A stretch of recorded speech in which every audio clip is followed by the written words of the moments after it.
एक बार की बात है, एक बहुत पुराना गांव था जिसका नाम था सुल्तानपुर। वो एक भूतिया गांव था। वहां के लोग एक चुड़ैल के साए से बहुत परेशान थे।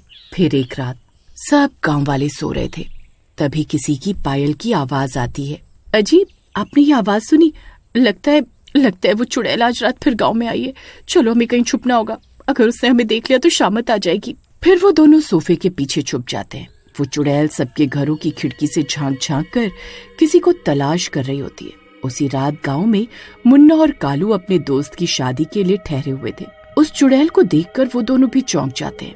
वो अपनी खिड़की से उसे देख रहे होते हैं। अरे कालू भाई, वो देखो, ये वही चुड़ैल है जिसके बारे में हरिया ने हमें बताया था। अरे भाई, हरिया ने कहा था कि रात में पायल की आवाज आने पर घर के अंदर कहीं छुप जाना। चलो जल्दी कहीं छिप जाते हैं। अरे रूप का डरपोक, अरे वो देख, चुड़ैल कितनी बड़ी सोने की पायल पहनी हुई है। सोच, अगर वो पायल हमें मिल जाए तो हम उसे बेचकर मालामाल हो जाएंगे। अरे तू पागल तो नहीं हो गया? अगर उसने हमें देख लिया तो हमें कच्चा खा जाएगी। चल जल्दी छुप जाते हैं। मेरे पास एक प्लान है, तू डर मत, जल्दी जा और वो कंबल उठा कर ला। अरे भाई, तू क्या करने की सोच रहा है? मुझे तो बहुत डर लग रहा है। फिर मुन्ना जोर जोर से उस चुड़ैल को आवाज लगाने लगता है। अरे ओ चुड़ैल, देख मैं यहाँ हूँ, तुझे मेरी ही तलाश थी ना? ये देख मैं यहाँ हूँ, आजा आजा, मैं तुझसे नहीं डरता। अरे मर गए रे। अरे कमबख्त मुन्ना, ये क्या कर रहा है? क्यों अपनी मौत को बुला रहा है? अरे चुप कर जा मेरे बाप, नहीं तो हम दोनों मरेंगे। अरे ओ डरपोक चुड़ैल, लगता है तू डर गई। हिम्मत है तो मुझे खा कर दिखा। ये देख मैं यहाँ हूँ, आजा आजा, मैं तुझसे नहीं डरता। अरे नास मिटे, क्यों मरना चाहता है? अरे चुप हो जा भाई, वो चुड़ैल यही देख रही है।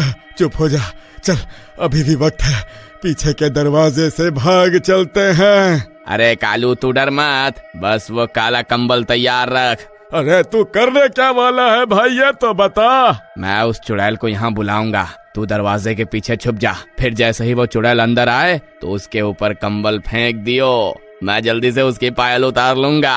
आज तो हम दोनों पक्का मरेंगे। फिर मुन्ना जोर जोर से आवाज लगाकर चुड़ैल को अपने घर की ओर बुलाता है। चुड़ैल भी मुन्ना को देख लेती है और दौड़ती हुई उसकी तरफ आती है। मुन्ना दरवाजे के सामने खड़ा हो जाता है। फिर चुड़ैल दरवाजा पीटने लगती है। खोल, दरवाजा खोल, देख तेरी मौत तेरे सामने खड़ी है। आज तेरा खून पीकर अपनी प्यास बुझाऊंगी। अरे मुन्ना भाई, अभी भी मौका है, चल पीछे के रास्ते से भाग चलते हैं। अब हम पीछे नहीं हट सकते, तू जल्दी से दरवाजा खोल दे, अभी खोल दरवाजा। फिर कालू दरवाजा खोल देता है। दरवाजा खुलते ही चुड़ैल मुन्ना के सामने आकर खड़ी हो जाती है। कालू जल्दी से कंबल फेंक। कालू चुड़ैल को देखकर सुन्न हो जाता है। डर के मारे उसकी हालत खराब हो जाती है, उससे हिला भी नहीं जाता। अरे कमबख्त क्या कर रहा है? अरे अपने साथ साथ मुझे भी मरवाना चाहता है क्या? अरे जल्दी से चुड़ैल के ऊपर कंबल फेंक। फिर कालू हिम्मत जुटाकर चुड़ैल के ऊपर कंबल डाल देता है। कंबल डलते ही चुड़ैल को कुछ दिखाई नहीं देता। वो छटपटाती रहती है, लेकिन कालू उसे पकड़ लेता है। तभी कालू और मुन्ना नीचे झुकता है और चुड़ैल की दोनों पायल उतार लेता है। चलो कालू भाई, हमारा काम तो हो गया, इस दरवाजे को बाहर से धक्का दे दो। और दरवाजा बंद कर देते हैं और पीछे के रास्ते से भाग जाते हैं। अरे भागो रे भागो, अपनी जान बचाकर भागो। अरे मर गए रे। अरे मुन्ना, तेरा नाश मिटे, आज तो तेरे लालच ने हम दोनों को मरवा ही दिया था। फिर वो दोनों भागते भागते जंगल के अंदर घुस जाते हैं और झाड़ियों के पीछे छुप जाते हैं।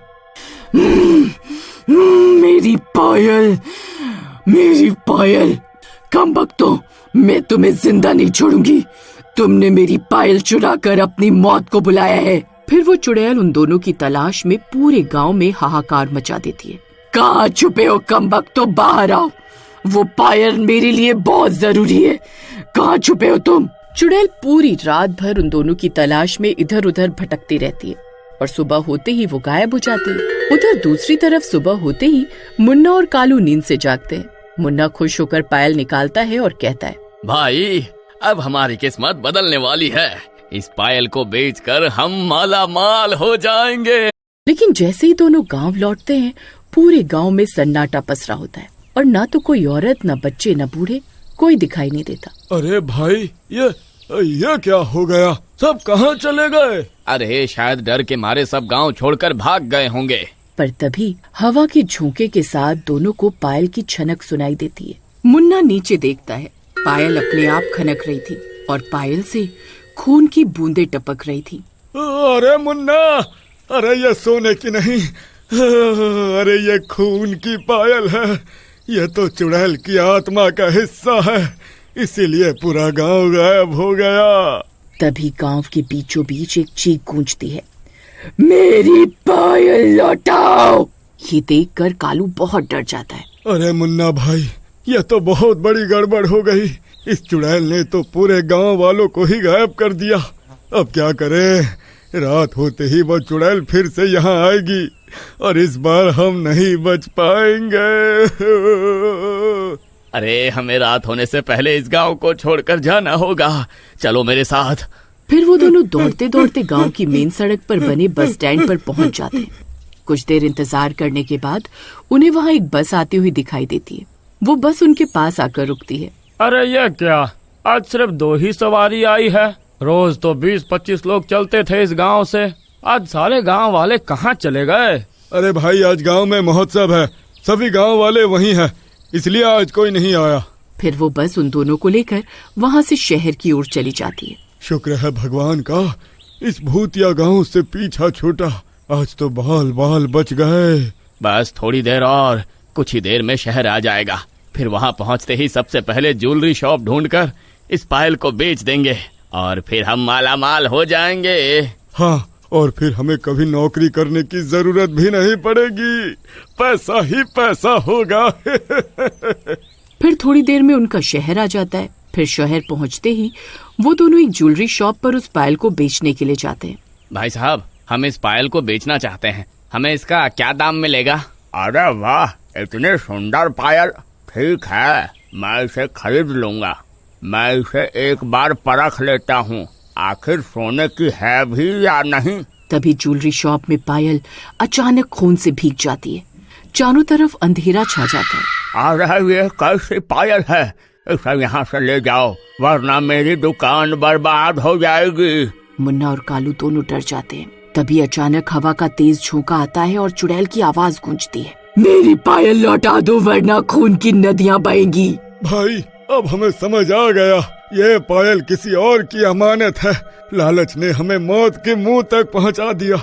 चलो इसे वापस गांव लेकर चलते हैं। हाँ कालू, तो सही कह रहा है। अमीरी के लालच में मैं सब कुछ भूल गया था। अगर हमने इसे वापस नहीं किया तो पूरा गांव हमेशा के लिए खत्म हो जाएगा। फिर मुन्ना और कालू पायल लेकर गांव लौटते हैं। गांव अब भी सुनसान है। अरे भाई देख, सब परछाइयाँ हमें घूर रही हैं। अरे ऐसा लग रहा है हमें कच्चा खा जाएंगी। कालू भाई, उन परछाइयों की आंखों में मत देखो, बस चुपचाप खड़े रहो, बाकी मैं संभाल लूंगा। ओ चुड़ैल सुन, ये ले तेरी पायल। हमने गलती की, लेकिन अब इसे लौटा रहे हैं। चुड़ैल जी, हमें माफ कर दो। हमने आपकी पायल चुराने की हिम्मत की, हमसे गलती हो गई।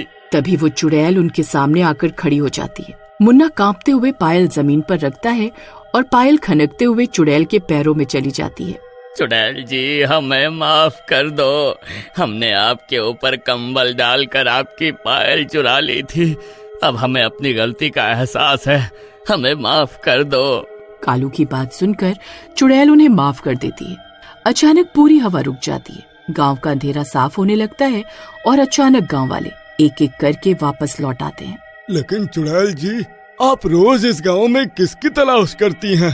ये पायल मुझे मेरे पति ने दी थी, लेकिन शादी के कुछ समय बाद उसका दिल किसी और लड़की पर आ गया और एक रात वो मुझे छोड़कर चला गया और उसके गम में मैंने भी अपनी जान दे दी। लेकिन मेरी आत्मा को शांति नहीं मिली, इसलिए मैं रोज अपने पति की तलाश में गांव आती थी। मुझे लगता था शायद एक दिन वो मेरे लिए घर वापस आएगा, इसलिए मैं रोज गांव में आती थी। चुड़ैल को भी असलियत का एहसास होता है। तभी चुड़ैल की पायल भी राख में बदल जाती है। अब मेरे जाने का समय भी आ गया है। तुम दोनों की वजह से मेरा मोह इस पायल से टूटा, इसके लिए मैं तुम दोनों की आभारी रहूंगी। ऐसा बोलकर चुड़ैल गायब हो जाती है और चुड़ैल को भी मुक्ति मिल जाती है।